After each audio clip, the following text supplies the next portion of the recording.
Salut chers amis, c'est un grand plaisir d'être encore avec vous aujourd'hui après un bon moment parce que ça fait quand même quelques mois je dirais que je n'ai pas pu faire une vidéo sur ces podcasts, l'histoire de la semaine. Je bénis l'Éternel pour cette grâce d'être de retour après un long moment et rempli de challenges aussi. Je bénis le Seigneur Jésus. Merci Seigneur Jésus-Christ. Alors, chers amis, nous continuons aujourd'hui. Alors, je vous prie de regarder cette histoire de la semaine parce qu'elle va prendre 3 vidéos sur ces podcasts.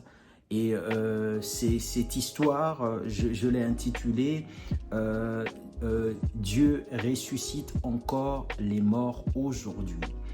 Alors pourquoi? Parce que je veux vous parler de l'histoire de Rosa. Rosa, c'est une jeune femme qui est morte pendant 3 jours. Et un homme de Dieu puissant, au nom de Rago, c'est un pasteur, a prié pour Rosa pendant 3 jours de prières intenses et l'Éternel a ramené Rosa de la mort à la vie.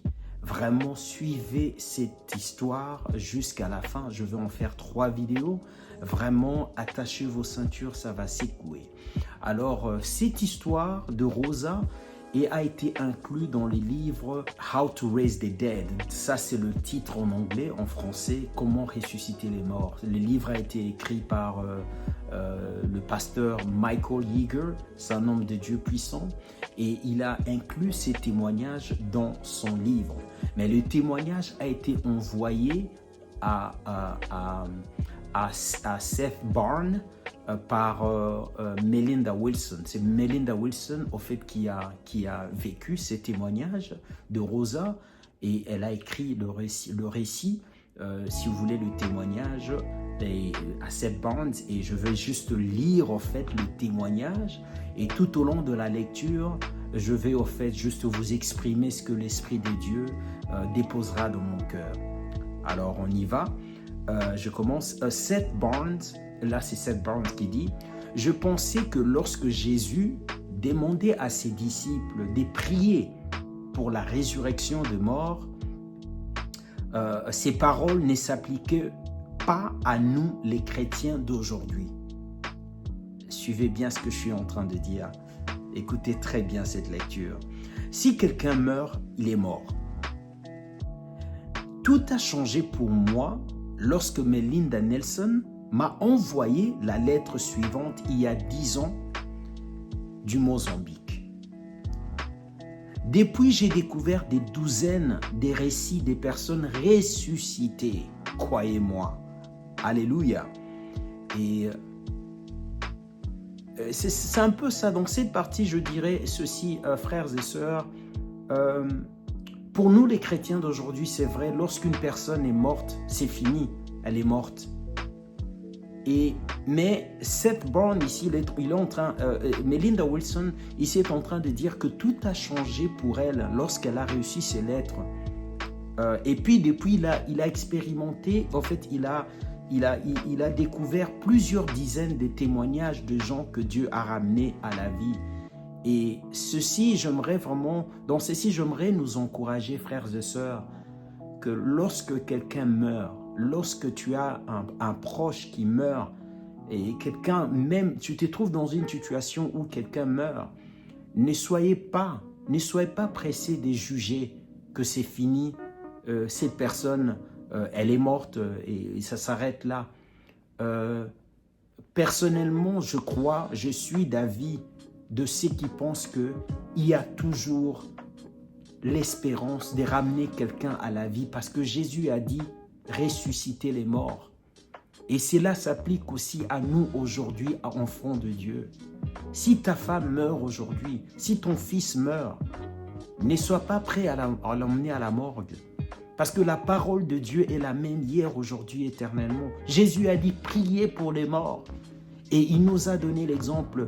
Dans la Bible, moi personnellement, j'ai lu l'histoire du Christ dans tous les évangiles. Chaque fois que Jésus est entré en contact avec un mort, Jésus a prié pour le mort et l'a ramené à la vie. Alors, si c'était quelque chose que Christ ne voulait pas pour nous, chrétiens, de un, il ne l'aurait pas dit, il nous aurait pas encouragé de prier pour le mort, comme c'est écrit dans Matthieu, et lui-même aussi n'aurait pas prié pour les morts, et ne les aurait pas ressuscités.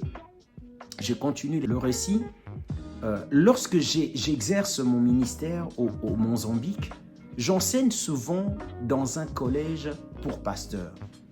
Ces hommes et ces femmes comptent parmi les plus pauvres du monde et arrivent à notre école pieds nus, avec seuls leurs vêtements.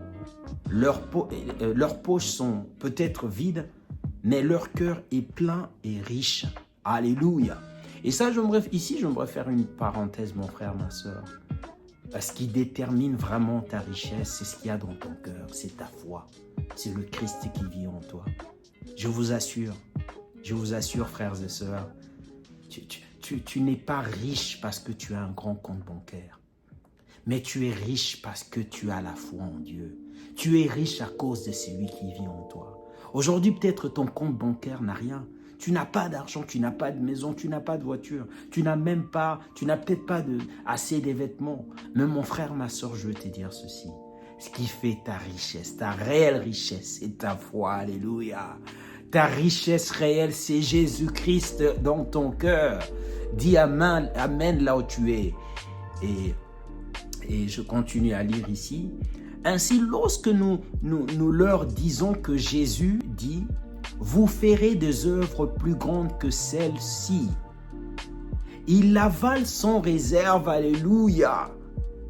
Et quand nous leur disons qu'à l'approche de la fin du monde qui est proche, ils peuvent s'attendre à une augmentation de la puissance de la résurrection. Ils nous croient. Alléluia. Ça, c'est ces témoignages. Mon ami, je ne sais pas là où tu es, si ça te donne la chair de poule, mais ces gens sont formidables. Ils sont formidables. Et ici, je fais encore une parenthèse. Parce que le Christ a dit dans sa parole, vous ferez des miracles plus grands que ceux-ci, ceux que j'ai accomplis. Et c'est vrai. Et ici, je voudrais faire une parenthèse. Il y a un ami avec qui je parlais il y a très longtemps, il y a quelques années, et on parlait de ces chapitres de la Bible, là où Christ dit que nous ferions des miracles, des œuvres plus grandes que celles qu'elle a faites. Et mon ami m'a dit que il n'arrive juste pas à croire à ces paroles, à ces messages du Christ, à ces paroles de Jésus. Il dit qu'il a juste du mal à accepter que nous, chrétiens du temps moderne, pourrions accomplir des œuvres plus grandes que celles du Christ. Mais son attitude déjà est contraire à la foi. Parce qu'au fait, l'ennemi de la foi, c'est l'incrédulité.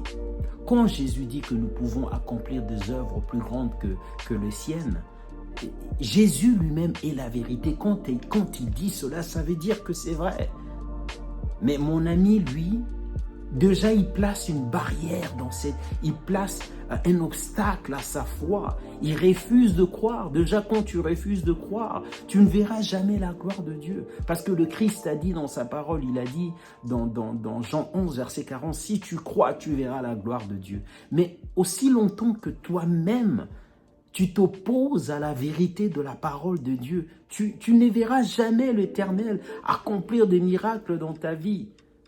Bien-aimés, nous devrons croire. Tout ce que Dieu a dit dans sa parole est vrai. Jésus, la Bible dit qu'il est la vérité.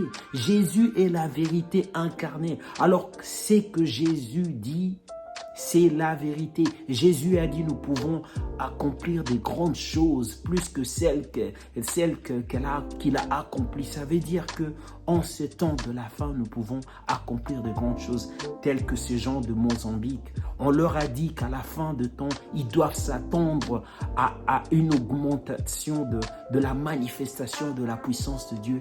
Et ces gens l'ont avalé. Ils ont avalé cette vérité. Alléluia. Bien-aimés, nous devons croire. Il y a un homme de Dieu puissant qui a dit que la pire des choses dans la vie d'un homme, c'est l'incrédulité. Et ça, c'est vrai. Le manque de foi, le manque de foi, c'est déjà c'est tuer, c'est s'enterrer déjà vivant quand tu as l'incrédulité, quand tu refuses de croire. Bien-aimés, chers amis, nous devons croire à la vérité de la parole de Dieu. Alors pour aujourd'hui, nous allons nous arrêter ici. Mais j'aimerais vous dire une chose, chers amis, frères et sœurs, regardez cette vidéo jusqu'à la fin, ces 3 vidéos, et vous serez abondamment bénis. Que le Seigneur vous bénisse et ne manquez pas les 2 prochaines vidéos. À la prochaine, que Dieu vous bénisse.